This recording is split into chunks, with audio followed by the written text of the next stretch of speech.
हमारे जीवन में यदि दुख आए और मेरे प्रभु राजी हैं तो कभी सुख नहीं चाहिए, कभी सुख नहीं चाहिए। मेरे प्रीतम क्या परेशानी प्यारे को, जो प्रेम करने वाले उनको क्या परेशानी, क्योंकि प्यारे मेरे चाहते मैं दुखी रहूं, ये दुख समुदाय घेरे रहे, बस जोई जोई प्यारो करे सोई मुई भावे। बहुत कठिन बात है। प्रवचन कर लेना सरल है, प्रवचन सुन लेना सरल है, कि दुख घेरे रहे। एक महाभागवत परम पावन श्री त्रिपुरदास जी महाराज, अगर दुख मुझे घेरे हैं, मेरे प्यारे राजी हैं, तो मुझे दुख से कोई परेशानी नहीं। यह है प्रेमी का हृदय। देखो त्रिपुरदास जी महाराज कायस्थ कुल में प्रकट हुए। कायथ त्रिपुरदास भक्ति सुख राशि भर्यो, कर्यो ऐशो पण सीत दगला पठाइए। निपट अमोल पटहिए हित जटि आवे, ताते अति भावे नाथ अंग पहिराइए। आयो को काल नरपति ने बिहाल कियो, भयो ईस ख्याल ने को घर में न खाइए। वही ऋतु आई सुधी आई आंख पानी भरी, आई एक द्वाति दीठी आई बेची लाइए। श्री त्रिपुरदास जी कायस्थ कुल में प्रकट हुए थे। बड़ा हिम्मत बनाने वाला यह चरित्र है। ब्रजमंडल में शेरगढ़ है, वहां इनका जन्म हुआ था, वहां के निवासी थे और आपके पिता राजमंत्री थे। बचपन से ही भगवत भक्ति के संस्कार थे। जिनमें कुछ दिव्य प्रकाश होता है वो बचपन से भगवत भक्ति का। जिनको ये लगता है कि जवानी में विषय भोग ले और बुढ़ापे में भजन करेंगे तो भूल जाए। बुढ़ापे में मन को प्रभु में नहीं लगाया जा सकता। यदि आपने जवानी में भजन का अभ्यास नहीं किया तो बुढ़ापे में नहीं होगा, बुढ़ापे में प्रपंच ही होगा, पक्का विश्वास मान लीजिए। और जितने भी दिव्य महापुरुष हुए हैं, जिनके जीवन प्रकाशित हुए हैं भक्ति अध्यात्म की ऊंचाई में, वो बचपन से श्री भगवान में लगे। त्रिपुरदास जी के घर में राजमंत्री पिता थे, पर बहुत ही सुंदर भक्ति के संस्कार थे। एक बार आप पिता के साथ आगरा से किसी कार्य के लिए गिरिराज जी आए, तो यहां ठाकुर श्री श्रीनाथ जी का दर्शन किया। यही विराजमान थे अन्योर में, जहां जतीपुरा इधर ठाकुर जी यहीं प्रकट हुए हैं। श्रीनाथ जी अपने ब्रज के हैं, गिरिराज जी के। ऐसा सुंदर रूप श्रीनाथ जी का कि नवीन किशोर अवस्था लुभायमान हो गए। बहुत हट किया, अब मैं नहीं जाऊंगा, इन्हीं के दर्शन करूंगा, इन्हीं के पास रहूंगा। पिता राजमंत्री थे। वहां किसी परिचित से कहा, बालक है, हट करता है त्रिपुरदास, इसको हम छोड़ देते हैं 2-4-10 दिन यहां। देखो भगवान का विधान, यहां श्रीनाथ जी के दर्शन करेगा, फिर हम आदमी भेज देंगे, बुला लेंगे। अब वो दैवी योग से प्रेरित थे, पुत्र को यहां छोड़ दिया और वापस वो लौटे तो रास्ते में कुछ वैरी दल के राजसैनिक को दुष्टों ने घेर लिया और मार डाला, पिता को मार डाला। भक्तों के जीवन में प्रारंभ से ही विपत्तियों की बौछार हो जाती है, लेकिन आप ऐसा डरिएगा मत। क्या जिनके हृदय में भक्ति नहीं है उनके परिवार के लोग नहीं मरते क्या? जिनके हृदय में भक्ति नहीं वो क्या दुख नहीं भोगते क्या? ये अज्ञानी जन है, नहीं जानते। शरीर रचना के समय शुभ अशुभ कर्मों के अनुसार दुख सुख पहले से रच गया है। भक्ति तो हम आज कर रहे हैं, ये नई खेती है, ये भक्ति का फल नहीं, वो दुख सुख पुराने हमारे कर्मों का फल है। जब आपने सुना, सूचना आई कि तुम्हारे पिता को बैरी दल ने मार डाला है, तो श्रीनाथ जी की तरफ देखा और कहा, आप तो हमारे पिता भी हो, मित्र भी हो, जीवन धन हो। हृदय में बड़ा आनंद हुआ कि चलो नाम मात्र का पिता अंतर ध्यान हो गया, लेकिन मेरा जो अनंत जन्मों का पिता है उससे संबंध हो गया। अब तो मेरे श्रीनाथ जी के सिवा कोई नहीं है। एकदम निश्चिंत हो गए। रोज प्रभु के सामने भाव विभोर होकर रोया करते, नौ किशोर अवस्था, कि प्रभु अब आपके सिवा हमारा कोई नहीं है। एक दिन वल्लभाचार्य भगवान आचार्य चरण, जिनके दुलारे लाडिले श्रीनाथ जी हैं, वो सेवा में आए तो देखा है बालक बहुत एक दृष्टि से देखता है, रोता है।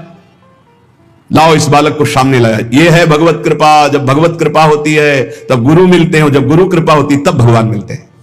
जब भगवान की कृपा होती है तब गुरुदेव मिलते हैं, संत मिलते हैं। जब द्रवहि दीन दयालु राघो तो साधु संगति पाइए। और जब संत द्रवित होते हैं तब भगवान का साक्षात्कार होता है। बुलाया और परिचय पूछा, कौन है? तो कहा अमुक राजमंत्री का पुत्र, इनके पिता यात्रा में मारे गए हैं और ये बहुत आसक्त चित्त होकर श्रीनाथ जी को देखते, श्रीनाथ जी से रोते। त्रिपुरदास जी ने साष्टांग दंडवत किया वल्लभाचार्य जी को और कहा प्रभु मैं मात्र पितृहीन, न मेरे माता है न पिता है, मैं अनाथ बालक हूं, बस मेरे नाथ तो श्रीनाथ जी ही हैं और आपके श्री चरणों का आश्रय दे दिया। प्रभु मुझ अनाथ दीनहीन को आप स्वीकार कर लीजिए। बहुत प्रसन्न हुए। इतना छोटी अवस्था में ऐसे शुद्ध शब्द, ऐसे भागवतिक चेष्टाएं। चलो आज अभी इसी क्षण में इसको दीक्षा देता हूं। आचार्य श्री वल्लभाचार्य जी विधि पूर्वक दीक्षा देकर ब्रह्म संबंध कराया, कुछ दिन तक पास रखा और कहा वापस जाओ घर।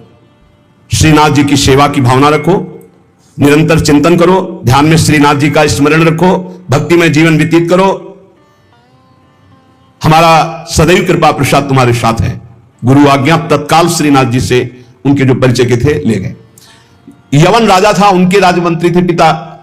तो जब नौ किशोर अवस्था से थोड़ा बड़े हुए तो इनके पिता का पद इनको दिया, राजमंत्री बना लिया। अब ये राजमंत्री में जितना वैभव मिलता, तो इन्होंने एक बात सत्य समझी कि धन की सच्ची योग्यता क्या है।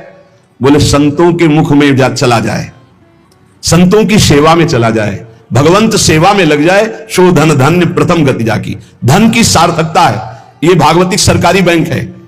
जैसे भारतीय सरकारी बैंक में जमा करो जब चाहो ले लो ब्याज सहित, ऐसे भागवतिक सरकारी बैंक है। गौ संत जन, ब्रह्म ऋषि जन, भगवान किसी विग्रह की अर्चा पूजा और किसी ऐसे असहाय की, जो बीमार है, जो अपवित्र है, असमर्थ है, उसकी सहायता भगवत भाव से कर देना, उसमें जो धन खर्च होना, ये सब भागवतिक बैंक में जमा होता है, आपको मिलेगा, ब्याज सहित मिलेगा। हमारे प्रभु की बैंक में परसेंट बहुत ज्यादा मिलते हैं। 1 रुपया का लाख गुना ब्याज मिलेगा। देखे ये जो आप देखते हैं कि अमुक अमुक पद पर बैठ गया, अमुक राजा बन गया, अमुक अमुक बन गया, ये पूर्व जन्म का है। पूर्व जन्म का आप देखते हैं छा गया, ये पूर्व जन्म का सुकृत है। वैभव ऐश्वर्य चरण चूम रहे, वाह वाही हो रही, ये सब पूर्व का पुण्य है, 1 का लाख गुना। पर इस बैंक में विश्वास नहीं होता, किसी किसी को विश्वास होता है। और इस बैंक में जमा कर देने पर अगर आपने कह दिया तो तत्काल वो फल जो गुणा करके आपको प्लस मिलना था नहीं मिलेगा। ध्यान कर लेना। यदि माइक से हो गया कि अमुक जगह के अमुक भगत ने 5000 रुपए दान किए, भगवान इनका मंगल करें, तालियां बज गई, हो गया, उड़ गया, आपके बैंक का ब्याज उड़ गया गया। जैसे सभा में खड़े होकर अपने पाप को स्वीकार कर ले तो उड़ गया, खत्म पाप। ऐसे सभा में यदि पुण्य स्वीकार कर ले तो खत्म। बुजुर्ग जन कहते थे कि दान ऐसा करे कि दाएं हाथ से दे बायां हाथ न जाने, नेकी कर दरिया में डाल कोई जान न पावे, तब लाख गुना हमारी भागवतिक बैंक से उसे मिलता है। ये तो हुआ अपना धन देने पर। और अगर ये बात हो जाए कि हे प्रभु आपकी वस्तु आपको समर्पित करते तो भगवान मिल जाएंगे, तो दियम वस्तु गोविंदम तुभ्यमेव समर्पये। ये निश्चय किया त्रिपुरदास जी ने कि राजमंत्री पद से जो भी धन आएगा मैं केवल सेवक की तरह प्रसाद से शरीर पोषण करूंगा, सारा धन संत सेवा और भगवंत सेवा में लगाऊंगा। उस श्रीनाथ जी के लिए नियम लिया, प्रतिज्ञा ली कि हर साल सर्दी में दगला बनवा कर भेजेंगे, रत्नों से, हीरो से जटित बढ़िया पोशाक सर्दी की, सुनहरे गोटे, सुंदर सुंदर रत्न जटित। अब चाहे करोड़ों के रत्न लग जाए श्रीनाथ जी के लिए, और राजमंत्री थे, दगला भेजते और रोज संत सेवा होती त्रिपुरदास जी के यहां। संत जन आते, प्रसाद पाते। धन की यही सार्थकता है। जय जयकार हो, भगवान नाम कीर्तन हो, भगवत अनुरागी जन आकर प्रसाद पावे, भगवान की आरती पूजा सेवा। धन्य है वो गृहस्थ, वो धन्य, वो तीर्थ है उसका घर जिसके घर में भगवान की आरती होती, भगवान का नाम कीर्तन होता, आए हुए अतिथियों की सेवा होती है। और श्रीनाथ जी भी बड़े रिजवार ठाकुर, बहुत खुश होकर के, प्रसन्न होकर के वो दगला धारण करते। श्री विठलनाथ जी श्री वल्लभाचार्य जी के पुत्र हैं। वो देखते कि और वस्त्र जब धारण कराते तो ठाकुर जी धारण करते हैं, लेकिन जब त्रिपुरदास जी का दगला धारण कराते तो ठाकुर जी फूल जाते हैं, प्रसन्न हो जाते हैं। भक्त के द्वारा प्रेम से दी हुई वस्तु भगवान बहुत भाव से स्वीकार करते हैं। सब दिन होत ना एक समान, एक समय ऐसा भी आता है जो बहुत ही अंधेरे का होता है, एक समय प्रकाश का आता है। जैसे दिन रात ऐसे सुख और दुख। अब यवन बादशाह था, उसके पास द्वेषियों ने सूचना लगा दी कि ये राजमंत्री हैं, आपको पता नहीं है, ये आपके धन का बड़ा दुरुपयोग करते हैं, साधु महात्मा इनके यहां खाते रहते हैं और न जाने क्या क्या खूब लुटाते हैं, आपके यहां से वैभव चुराया जाता है। और वो राजा यवन, उसकी बुद्धि बदल गई, उसने तत्काल आदेश किया सर्वस्व अपहरण कर लिया जाए, त्रिपुरदास जी का सर्वस्व संपत्ति जब्त कर ली जाए। मतलब पात्र भी घर में नहीं रह गए, सब जब्त कर लिया गया। जहां रोज संत सेवा, ठाकुर सेवा, श्रीनाथ जी के लिए बहुत महंगा पोशाक सर्दी की, सब एक पात्र भी नहीं रहने दिया, सब जब्त कर लिया।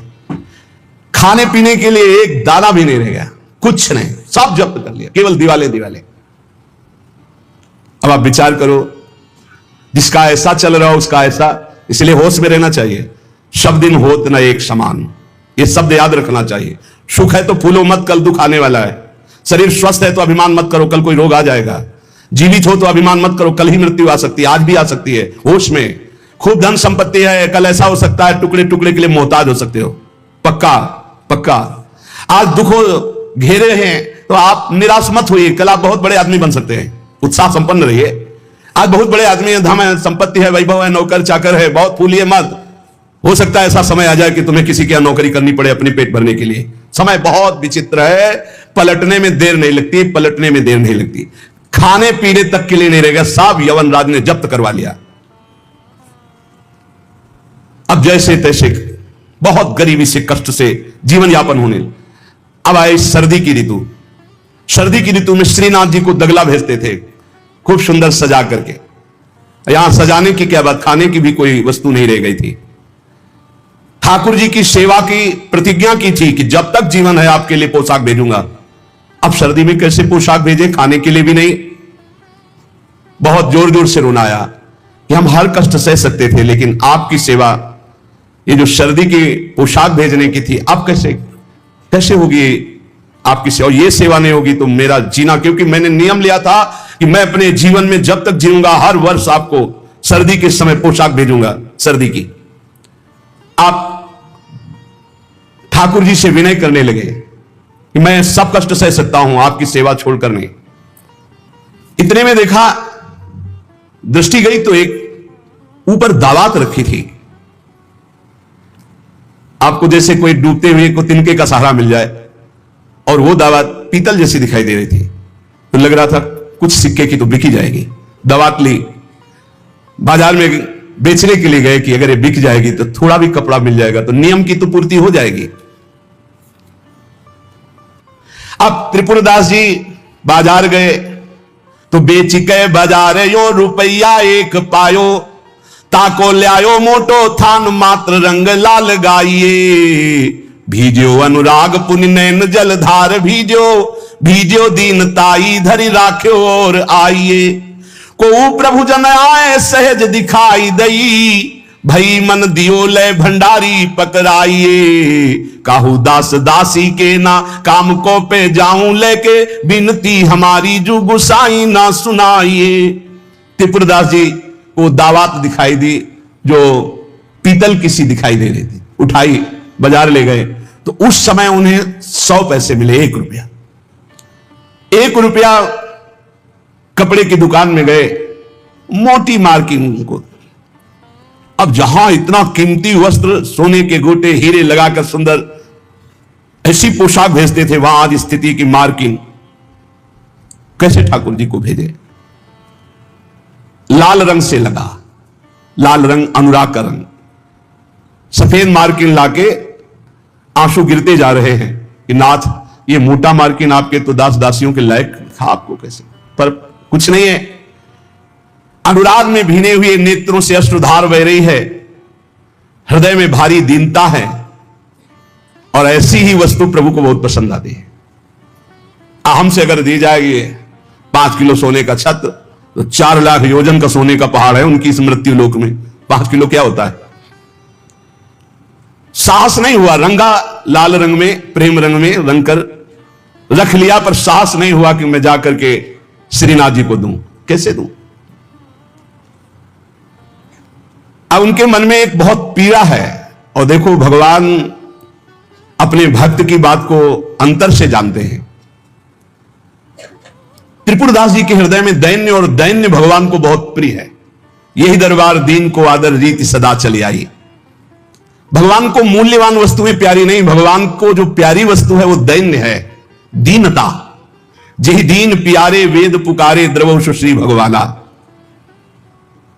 इतने में विधान बना, गोसाई जी के सेवक श्रीनाथ जी की सेवा के लिए जो भक्तजन थे उनके यहां विचरण किया करते थे, अचानक दृष्टि में पड़े त्रिपुरदास जी के। देखा ये तो श्रीनाथ जी के सेवक हैं जो गोसाई जी के पार्षद हैं, और ये तो सेवा सामग्री श्रीनाथ जी को पहुंचाते हैं।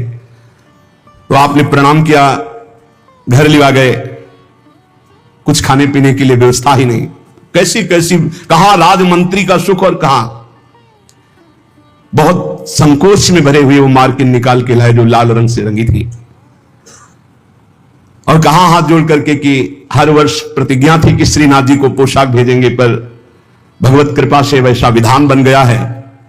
यद्यपि ये श्री गोसाई जी के किसी दास दासी के पहनने योग्य भी नहीं है, फिर ये श्रीनाथ जी के श्रीअंग के लिए तो क्या होगी। पर आप क्या इस भेंट को वहां तक पहुंचा देंगे? भंडारी को दे देना, पर गोसाई जी को कुछ मत बताना, ना मेरी स्थिति बताना कि खाने को भी नहीं, और ना ये बताना कि मार्किन भेजा, कुछ मत कहना, उनको दुख पहुंचेगा। केवल भंडारी को दे देना, वो जो चाहे जैसे चाहे, यद्यपि वे श्रीनाथ जी के योग्य तो है ही नहीं। देखो, भगवान भावोत्सवेन भजताम रस कामधेनु है। बड़ा हृदय में सुख हो रहा है उस वस्त्र को लेकर। वो जो भगवत पार्षद है, आज तक उनको ऐसी भेंट, इतनी इतनी भेंट मिलती थी श्रीनाथ जी के पास ले जाने के लिए, लेकिन ऐसा सुख नहीं होता था जैसा त्रिपुरदास जी ने रो करके जब मार्किन दी लाल रंग से रंग के, उनको एक अपार सुख हो रहा है। और दियो लय भंडारी कर राखे धरी पटवा पे, निपट स्नेही नाथ बोले अकुलाय के। भय हैं जड़ाए को बेगी ही उपाय करो, विविध ओढ़ाए अंग बसन सुहाय के। आज्ञा पुनि दई यो अंगीठी बारी दई, फिर वही भई सुनी रहे अति ही लजाए के। सेवक बुलाए कही कौन की कबाए आई, सबे की सुनाई एक बहीली बचाए के। त्रिपुरदास जी का वस्त्र लेकर बड़े प्रेम में डूबे हुए भगवत पार्षद गए और भंडारी जी से कहा कि आपसे तो कुछ छुपाव है नहीं, त्रिपुरदास जी का दिया हुआ वस्त्र है। यद्यपि बहुत कष्ट में उनका जीवन है, फिर भी उन्होंने ये सेवा भेजी। आप इस सेवा का आदर करना, अपमान मत करना कि कहीं फेंक दो, अरे मार्किन कहां ठाकुर जी के श्रीअंग पोशाक वाले। तो उन्होंने, भंडारी ने कहा कि इसका सही प्रयोग करेंगे। तो जो ठाकुर जी की पोशाक थी उसको बांधने के काम में ले लिया। उन नए वस्त्र जो मार्किन आई उसमें रखकर ठाकुर जी की पोशाक बांधकर और उसे अलमारी में रखने। परम स्नेही ठाकुर जी कांपने लगे। जब श्रृंगार हुआ तो सर्दी का समय था, कांपने लगे श्रीनाथ जी। जब श्री आचार्य चरण सेवा में गए तो कहने लगे मुझे बहुत जोर की ठंड लग रही है। ठाकुर जी बोलते हैं निज जनों से, जैसे हरिवंश महाप्रभु से राधा वल्लभ जी बात करते थे, बंचंद महाप्रभु से बात करते थे, बिहारी जी से स्वामी जी महाराज, विठल विपुल देव जी, बिहारिन देव जी। अब हम लोगों की जाकी रही भावना जैसी प्रभु मूर्ति देखी तिन तैसी। मुझे ठंड लग रही बहुत जोर की। बोले जय जय, अभी उपाय करता हूं। तत्काल बड़े गरम गरम महंगे वस्त्र धारण कराए। ठाकुर जी फिर बोले बहुत ठंड लग रही है, बहुत ठंड लग रही। कहा जय जय, अभी उपाय करते। तुरंत अंगीठी जलाई गई, सामने अंगीठी है से सुंदर नवीन कोमल उनके वस्त्र उड़ाए गए। ठाकुर जी फिर कांप के कहते मुझे बहुत ठंडी लग रही। श्री विठल नाथ जी गोसाई जी समझ गए कि यह साधारण ठंड नहीं है, ये किसी भक्त के हृदय की जो पीड़ा है उसी की एक कपकपी है। गोसाई जी बहुत संकुचित होकर बोले जय जय, अब क्या उपाय करूं? आपको सुंदर सुंदर दगला पहना दिया, सुंदर गर्म वस्त्र उड़ा दिए, अंगीठी आपके साथ, फिर भी आप कह रहे हैं आपको ठंड लग रही। एकदम ध्यान गया। उन्होंने कहा किसी भक्त के वस्त्र का तो अपमान नहीं हो रहा है। सेवक को बुलाया, तत्काल बही खाता लाओ, इस वर्ष किसकी किसकी पोशाक आई है, किसकी नहीं आई। बही खाते में सुनाया गया, लेकिन त्रिपुरदास जी का नाम नहीं था। त्रिपुरदास जी का नाम इसलिए नहीं लिखा कि कोई पोशाक ही नहीं थी, मार्किन लाल रंग से भेजी गई थी। श्रीनाथ जी बड़े स्नेही हैं, बहुत प्यार करने वाले हैं। मोहन छवि नयनन बसी, पर छवि कहा समाए, भरी सराय रहीम लखियाप पथिक फिर जाए। अंतर दाव लगी रहे धुआं प्रगटे कोई, कह जिए जाने आपनो कह जा सिर बीती होए। अंतर में आग लगी है मोहनलाल की, अद्भुत प्रेम में डूबे श्री रहीमदास जी। प्रभु श्रीनाथ जी को ऐसी ठंडी लगी, हर उपाय करके श्री विठल दास गोस्वामी जी हार गए। तब उन्होंने कहा किसी भक्त की किसी वस्त्र का अपमान हो रहा है, किसी भक्त पर विशेष कृपा करना चाहते हैं, लाओ बही खाता लाओ। हर साल जिसकी पोशाक आती थी नाम सुनाओ। नाम सुनाया, त्रिपुरदास जी का नाम नहीं था, तो सुनी ना त्रिपुरदास बोले धन नाश भयो, मोटो एक थान आयो राख्यो है बिछाई के। ल्याओ बेगी आही चिन मन की प्रवीण जानी, ल्यायो दुख मानी ब्योति लई सो सिवाय के। अंग पहिराई सुखदाई कापे गाई जात, कही तब बात जाड़ो गयो भरी भाई के। नेह सरसाई ले दिखाई उर आई सबे, ऐसी रसिकाई हृदय राखी है बसाए के। विठलनाथ गोस्वामी जी ने कहा त्रिपुरदास जी का नाम नहीं सुनाया, हर वर्ष भेजते थे, क्या इस वर्ष पोशाक नहीं भेजी? देखो एक तो भगत होते हैं कुछ फुलरा चढ़ता 4 दिन की भक्ति का, सोडा वाटर की तरह मार फूल के एकदम, और एक भक्त होते हैं जो गंभीरता पूर्वक कदम बढ़ा, जितनी सेवा तो बढ़ाते चले गए, पूरा जीवन समर्पित कर दिया। और एक होते एकदम फुलरा की तरह से बढ़े हो बस खत्म। हमें लगता है कि भक्ति सोडा वाटर वाली ना करो, क्षणिक वैराग्य वाली मत करो, एक कदम बढ़ाओ पर बहुत मजबूत बढ़ाओ। जीवन में चाहे जितना संकट आ जाए, उतने कदम जो हम बढ़ चुके हैं भक्ति के, पीछे नहीं लौटेंगे, चाहे मृत्यु क्यों ना हो जाए। ऐसी दृढ़ निष्ठा रखनी चाहिए, तभी माया पर विजय प्राप्त होती है। पोशाक हर वर्ष त्रिपुरदास जी भेजते थे, उनका नाम वही खाते में था, क्यों नहीं भेजा? सेवक ने कहा राजकोप के द्वारा सारा धन उनका नष्ट कर दिया गया, छीन लिया गया है, तो कुछ नहीं भेजा? नहीं भेजा है। मार्किन भेजी, लाल कपड़े में, लाल रंग में रंग करके कपड़ा आया है, वो ठाकुर जी की पोशाक लायक है नहीं, इसलिए ठाकुर जी की पोशाक रखकर उसमें गोसाई जी ने कहा अच्छा अच्छा आप समझ में आया, इसीलिए ठाकुर जी को ठंडी लग रही। अरे जल्दी वो कपड़ा लाओ, जल्दी कपड़ा लाओ, और तत्काल दर्जी को बैठाल कर तत्काल सिलवाया, और ठाकुर जी को जे ही अंग में धारण करा, ठाकुर जी मुस्कुरा दिए और बोले हाँ अब सर्दी दूर हो गई। बड़े रिझवार ठाकुर है। प्रेम प्रभु को चाहिए, भाव प्रभु को चाहिए, इसी भाव को दृढ़ करने के लिए ये महापुरुषों के पावन चरित्र हैं।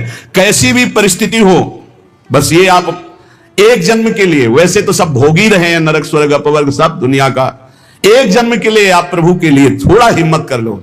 कैसी भी परिस्थिति आवे, आपका नियम न टूटे, आपका भजन न टूटे, जो नियम बनाओ उसे चलने दो, प्राण चाहे निकल जाए, इस जन्म में भक्ति से पीछे नहीं हटना, तो निश्चित भगवत प्राप्ति हो जाएगी। ये जीवन हमारा भगवत प्राप्ति के लिए है। बहुत सावधान, सुख दुख के ये भाव समुद्र के थपेड़े हैं, कहीं सुख में भूल मत जाना, कहीं दुख में घबराकर भक्ति मत छोड़ देना, आगे आपको बहुत सुख मिलेगा। ये भक्ति दुख सुख देने वाली नहीं, भक्ति सुख दुख में समान स्थिति पैदा करती है, भक्ति भगवान को आकर्षित करती है। और सही मानो आज तक खुद अपना अनुभव में बता रहा हूं, ये दुख, ये विपत्ति, ये रोग, ये नाना प्रकार का तिरस्कार, निंदा, यही ऊंचाई पर चढ़ाती है, यही सच्चाई पर चढ़ाती है, यही सच्चा शरणागत भक्त बनाती है। इसलिए जिसके जीवन में दुख है, विपत्ति है, नाना प्रकार की प्रतिकूलताएं हैं, डरना मत, तुमको उस ऊंचाई पर भगवान चढ़ा रहे हैं जहां तुम चढ़ ही नहीं सकते थे।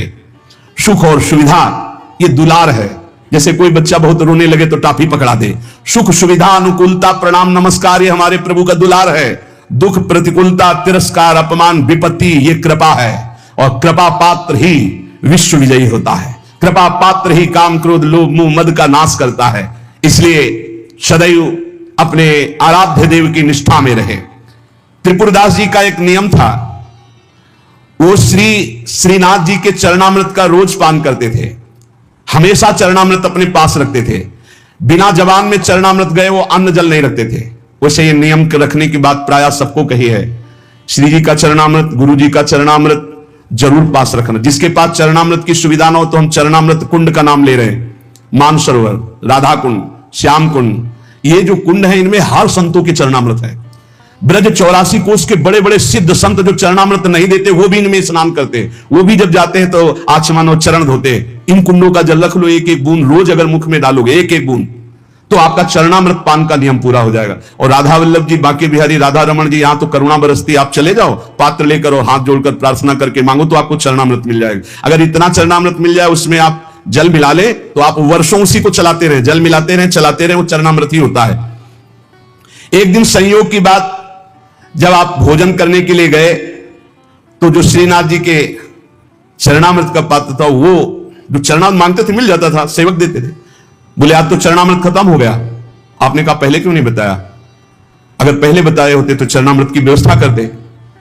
तो ठीक है, ठाकुर जी को भोग लगा दो, अब हम प्रसाद नहीं पाएंगे जब तक चरणामृत नहीं। ये पूज्य श्रीधर बाबा जी को हमने नियम देखा कि वयोवृद्ध थे, 3 बजे आसन पे बैठते प्रातःकालीन और 1 बजे तक जप करते। 1 बजे के बाद 2 साधक उनको उठाकर ले जाते परिक्रमा मार्ग में, वो साष्टांग दंडवत लोटपोट होते, फिर आते अपने ठाकुर जी की 4 परिक्रमा करते। इसके बाद हाथ जोड़कर मंदिर में चरणामृत लेते। और जब चरणामृत जिस दिन, एक तो प्राय रहता है, ऐसा कभी हो गया कि कोई दूसरा भगत जो उनकी नियम निष्ठा को नहीं जानता, सब बट गया, तो बोले बाबा चरणामृत तो बट गया, 1 बूंद पानी नहीं पिएंगे। अब फिर 1 बजे वही प्रक्रिया करके चरणामृत मिलेगा, तब पानी पिएंगे, तब भोजन कर। ऐसी भक्तों में निष्ठा।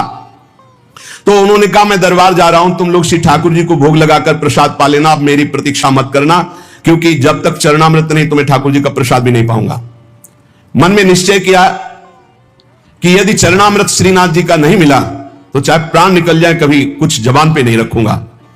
चरणामृत के बिना मेरा जीवन किस काम का। रसोईया अपने कार्य में लग गया।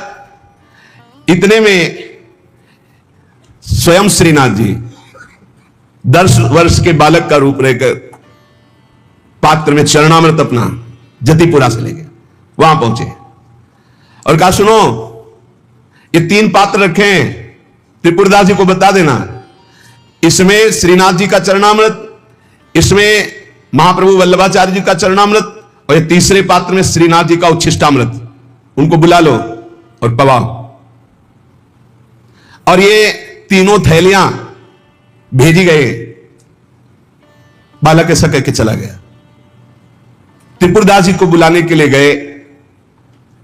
त्रिपुरदास जी दरबार में थे, एकांत में आए और उनका मैंने कहा था कि बिना चरणामृत के हम प्रसाद नहीं पाते, क्यों हमको तंग कर रहे हो? बोले नहीं, चरणामृत तो आपकी ही बात पहुंच गई है, तो वहां से चरणामृत भेजा गया है। बोले कौन बालक चरणामृत लाया? बोले जय जय ने भेजा होगा। तो कितनी अवस्था था? 10-12 वर्ष की अवस्था।